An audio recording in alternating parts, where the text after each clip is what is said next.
Hey, all you crazed knife lovers. I thought I'd do a little introduction to this knife, the Molletta Carhago.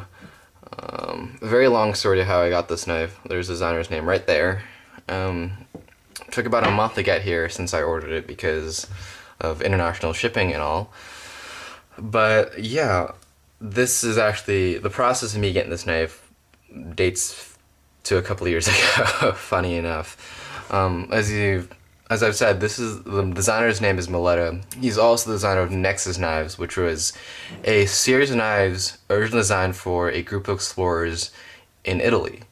And that project, I don't know when it started, maybe in 2000, 2002, but they made a series of four knives.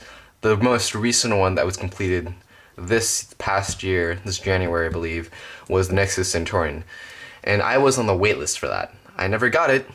They never emailed me back to when it was completed, and probably a reason why is that they didn't make enough. They're expecting to make about 400 or so knives. They only made 100 or so, maybe less than 100. Not even, I don't think they even made 90 knives. So very, very limited quantities, very, very rare. So yeah, I contacted him a couple months, Molletta, about what happened to the Centaurian, and well, they were all gone. They didn't make that many, and he just finished this new project called the Carthago. So I was like, okay, fine, I'll buy this one instead. And it was worth it, I guess. One of the main differences between this knife and the Centaurian that one of the reasons why I wanted to get the Centaurian was because of the A8 steel, A8 modified steel that it used, and it's supposedly tougher than, or not tougher than Infi, but the performance-wise was very close to Infi. So I was super excited to get that. But apparently this model here, which uses ESR1 Unimax steel, is actually tougher than both Infi and the A8 modified. So, not really sure how that's going to work in the woods. Edge retention is still pretty good, as I've heard. It can hold an edge, it's very tough, and sharpens very easy. So all very good points in terms of outdoor camp steel. So very excited to test the knife out. The handles here, as you can see, is very interesting. I've never seen it before, besides in the Centaurian, which I never got. It's a hot dog style construction. It's used as a single piece of G11 FR5. FR5 is the NEMA designation for G10, but it uses a fire-resistant or self-extinguishing epoxy resin for the binding of the glass fiber laminate. And G11 is one up from G10. Not really, it's not going to make much of a difference in terms of impact resistance or how you use it in the field, other than it's a very expensive material it's a very expensive material to produce. And in terms of handle materials, it's an interesting choice. G10 is also a very interesting choice too, considering that FR4 and G10 are used for circuit boards.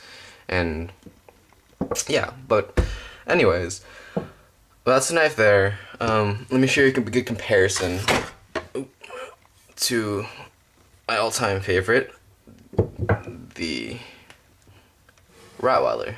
You can see they're very similar in terms of blade design.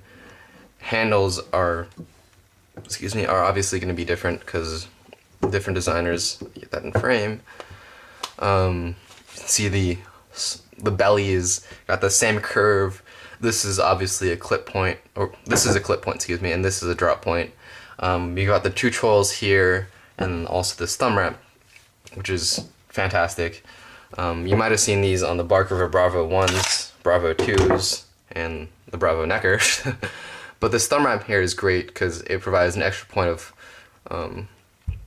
purchase, or a control point, and it's great for making fine cuts and getting a little bit extra power from your thumb. So yeah, there's some great features on this knife. Rounded spine, troll is rounded. Everything is just really well done. Lots of attention to detail.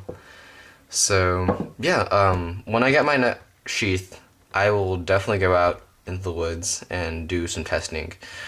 I think there are a couple of videos on YouTube that you can find where the makers actually tested this knife out in the woods, and they did some pretty crazy stuff. And yeah, you can go search that. Mine's not going to be too crazy. I don't baton my knife through a computer frame, but they did that. So kudos to them. So anyways, I hope you guys enjoyed.